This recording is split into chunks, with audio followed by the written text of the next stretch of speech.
Olá pessoal, bom dia. Voltando para o Rio de Janeiro. Eu quero deixar uma palavra para você.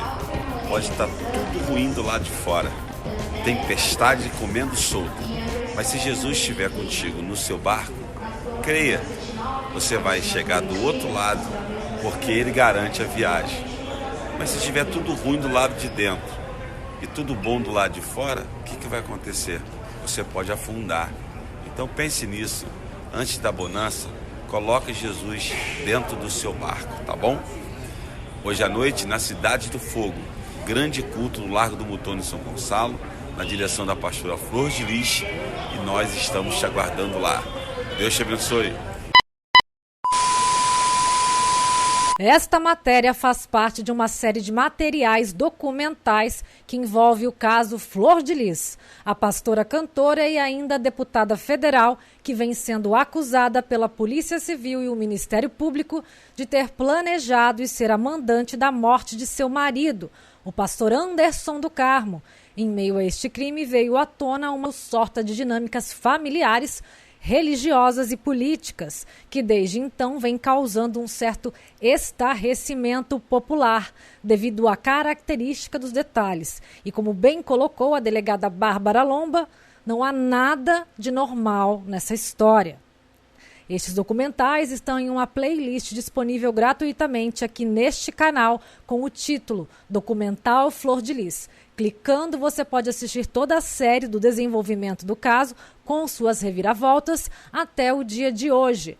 Vamos a mais um importante capítulo, talvez o mais importante do caso que investiga a morte do pastor Anderson do Carmo, que é o episódio dedicado à perícia do crime. Gostaríamos de informar que dentro das audiências de acusação que vem acontecendo sobre o caso Flor de Lis, o perito legista foi o terceiro em ordem de depoência, logo após os delegados Alain Duarte e Bárbara Lomba.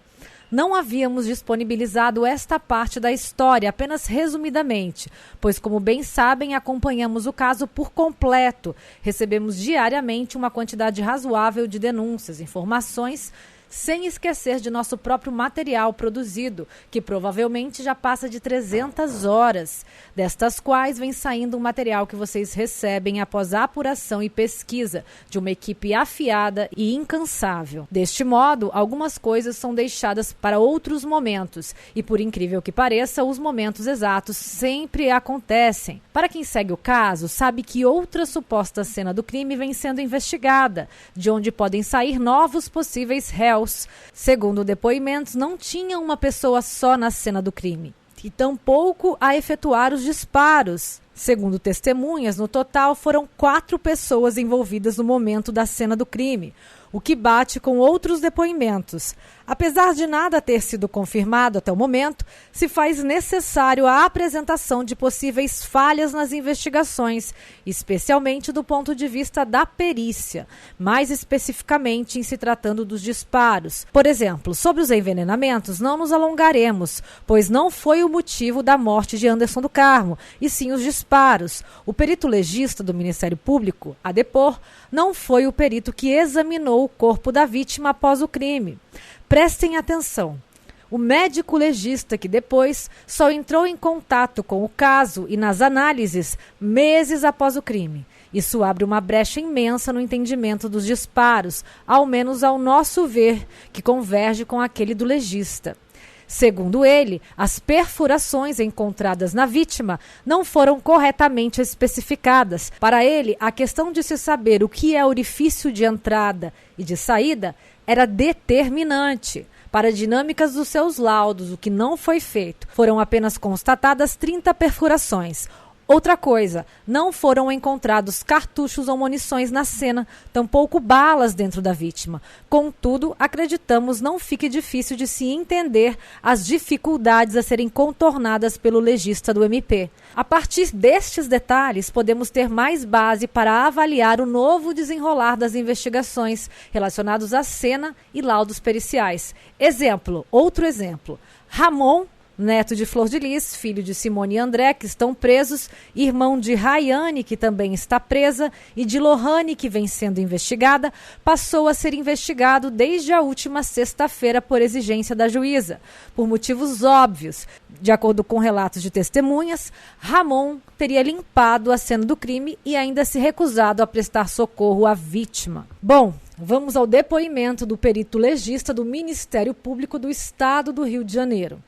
Último exposto aqui do primeiro dia da audiência de acusações, mas que foi o terceiro em ordem de apresentação no tribunal, após os delegados e antes dos policiais investigativos. Com a palavra, o promotor. Doutor, eu queria que o senhor falasse um pouco sobre as possibilidades que foram ditas de envenenamento em relação ao caso do arsênico, do cianeto e do chumbinho. Bom, doutor, o arsênico, em doses mínimas, pode levar à morte imediata. O chumbinho tem grânulos escuros e chama a atenção caso colocado em uma comida ou em uma bebida diferentemente do arsênico. O arsênico tem gosto forte, algo assim? Perguntou o promotor. Tem um gosto amargo e isso me chamou a atenção, embora em um dos atendimentos que ele teve, a vítima no caso, ele relata isso. Embora não se possa levar em consideração o gosto amargo, o gosto metálico na boca, isto está escrito na literatura. O contato do produto com a boca do indivíduo pode deixar esse gosto amargo, metálico. O arsênico seria um pó branco mais solúvel, certo? Perguntou o promotor. Isso. Por isso o cianeto chegou a ser preterido? O cianeto tem um produto letal, mas tem outras características que não foram verificadas neste paciente. E o cianeto tem outra apresentação, mais perceptível. Então, de todos os produtos disponíveis, o que mais se coaduna com aquele apresentado pelo caso é o arsênico. Eu levantei o cianeto porque me foi apresentado dentro das investigações uma conversa dentro de um telefone, alguém falando sobre cianeto, mensagens. Por isso é que me chamou a atenção, mas eu vi que esta troca de informações se deu em uma data muito posterior. Então, poderia estar sendo cogitada uma administração posterior com cianeto, mas isso não foi efetivamente comprovado. Certo. E em relação ao homicídio consumado, o homicídio em si? Este laudo da necrópsia, ele constatou cerca de 30 perfurações. Mas é possível diferir perfurações de entrada e de saída? Como é que funciona isso considerando o projétil 9mm? Olha, doutor, todos estes anos de militância em medicina legal, quando a gente está diante de um cadáver, vítima de projéteis de arma de fogo, um dos cuidados que o legista deve ter, na minha opinião, é imprescindível identificar o que é um orifício de entrada e o que é um orifício de saída. Isso é uma coisa prioritária, porque existem diferenças muito grandes entre orifício de entrada e orifício de saída. Os orifícios de saída podem ser até típicos, dependendo da munição. E outra coisa, o laudo pericial é um laudo de esclarecimento e não um laudo de dúvida. Então, na minha opinião técnica, eu acho que esse laudo deveria ter sido, independentemente do número de disparos, deveria ser discriminado o que é de entrada e o que é de saída, o que não aconteceu. Clarificando, eu não tive acesso oficialmente e sim extraoficialmente, mas a gente pode ver que o perito apenas numerou as perfurações, sem discriminar o que é entrada e o que é saída. Doutor, quando um tiro é feito no disparo a curta distância, quais são as características encontradas? O disparo a curta distância é uma distância pequena suficiente para que os grânulos de pólvoras que não queimarem fiquem impregnados na parte profunda da derme, da pele. Por isso chamamos de tatuagem, porque não se desfazem. Já os que queimaram se volatizam. E nesse caso, parece que teve um disparo na região do ouvido direito e um disparo na região dorsal, com características de disparo a curta distância, ou seja, com presença de grânulos de tatuagem ao redor ou próximo ao orifício de entrada. O famoso tiro a queima-roupa, doutor? Inquere o promotor. Exato. É possível que um exame cadavérico como este indique entre vários orifícios o que é de entrada e o que é de saída? Então, qual é a dificuldade que o legista tem? Quando ele encontra o que é polibaleado, A verdade, a dificuldade não é diferenciar o que é de entrada ou o que é de saída, mas determinar a dificuldade e estabelecer o trajeto por onde entrou, por onde passou e por onde ele saiu. Aí, nesse caso, fica difícil, mas não impede que o perito determine o que é entrada e o que é saída, porque nesse caso, provavelmente, deve ter alguma reentrada, porque a arma apreendida era uma pistola 9mm. O projétil 9mm é um projétil altamente perfurante, então a tendência era transfixar o corpo. Tanto é que me parece que não foi arrecadado nenhum projétil ao corpo, foram arrecadados nenhum projétil dentro do corpo, apenas fragmentos metálicos que provavelmente devem ser o revestimento deste projétil. Por isso que eu digo, deve ter tido muitas entradas, reentradas e saídas. Agora nós abrimos um adendo aqui, que está sendo investigado no terceiro inquérito, através do depoimento de filha de criação do pastor Carlos Ubiraci, onde ela relata que Ramon, filho biológico de Simone, e André, que estão presos, irmão de Rayane, que está preso, e de Lohane, que está sendo investigado em um terceiro inquérito, estaria retirando os projéteis, limpando a cena do crime. E que, quando indagado sobre o porquê estaria fazendo isso, o rapaz, o neto de Flor de Lis, teria dito que, se não há sangue e não há cartuchos, não há crime. Fecha parênteses. Este é apenas um adendo do que vem sendo investigado ainda. E segundo o relato de Raquel, o rapaz estaria limpando a cena do crime. Voltando ao depoimento. As características deste projétil é de uma potência muito grande? Olha, o formato dele é ogival e por ser ogival ele tem uma ponta e por ser deste calibre ele tem a propriedade de perfurar, entrar e sair. Ao contrário de projéteis de outros calibres? Exato, ao contrário, por exemplo, não tem nada a ver uma coisa com a outra, mas, por exemplo, o projétil que a polícia usa normalmente é o 40, que é expansivo. O projétil expansivo de uso policial, ele tem a característica de entrar e não sair, justamente para evitar que ele atinja, assim, uma terceira pessoa, atravesse o corpo, digamos assim, que possa não ter nada a ver com determinada situação. Então, passa a palavra o assistente da acusação, Ângelo Máximo. Doutor, o remédio DigiPlus causaria intoxicação na vítima? Este remédio é um facilitador de esvaziamento gástrico de nome químico bromoprida. Ele não tem absolutamente indicação neste tipo de afecção. E então o doutor Ângelo fala um outro nome, nomoprida, algo parecido. Causaria? Então o perito responde, também não. E então a juíza passa a palavra ao advogado de cada réu em suas respectivas ordens, mas todos se abstêm de interrogar. Somente o Dr. Anderson Hollenberg, advogado de Flor de Lis e acredita-se de Flávio, usou a palavra. Dr. Marcelo, Dr. Jorge, Dr. Anderson. Boa noite, doutor. O senhor é perito criminal, certo? Não, eu sou perito legista, eu sou médico. Médico, né? Perito legista. O senhor exerce a função hoje em que órgão? No Ministério Público do Estado do Rio de Janeiro. Perfeito, doutor. Doutor, na época do fato, há 1 ano e meio, mais ou menos, o GAECO, o Ministério Público, também participaram das investigações?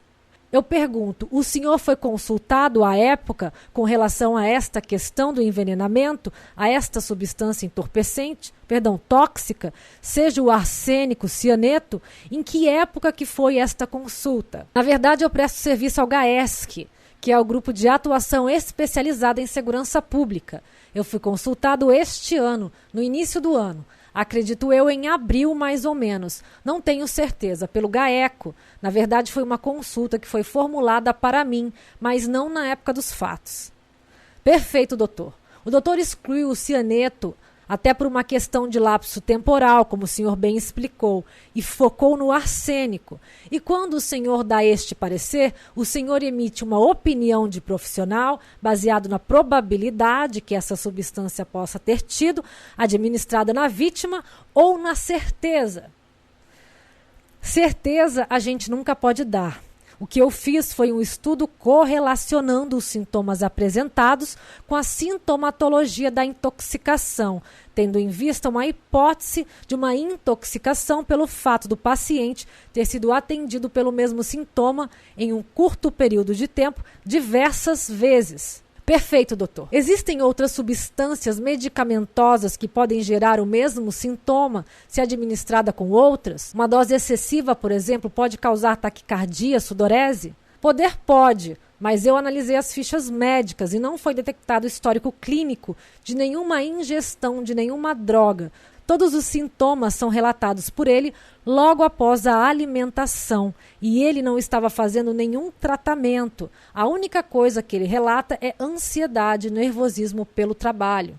Doutor, a ansiedade pode gerar taquicardia, dor no estômago e sudorese? Pode. A ansiedade é uma doença que pode provocar os mais diversos sintomas e sinais possíveis, mas no caso dele aqui, chamou a atenção a coincidência destes sinais e sintomas, que foram os mesmos em todos os atendimentos e em um curto espaço de tempo.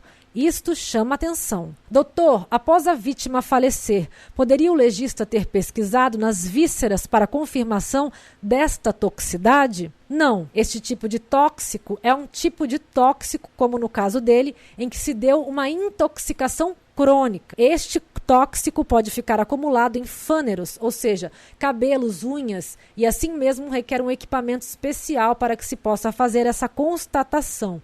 Nas vísceras não é possível. Então, restos mortais pode? Não digo que pode, tudo depende do equipamento, da tecnologia. Não digo que é garantido, exige uma tecnologia especial e depende da quantidade absorvida. Última pergunta, doutor. Então, há uma probabilidade que, ainda que o perito tenha feito esta busca com uma tecnologia adequada, ainda assim corre o risco desta probabilidade testar negativa? Sim. Perfeito, sem mais, excelência. Então a juíza finaliza. Doutor, existe alguma relação de tempo para detectar estes vestígios? Não. Depende sempre da quantidade de tóxico absorvido. E isso também não é uma correlação temporal. Se houver uma absorção maciça, isso pode ser detectado ao longo de anos.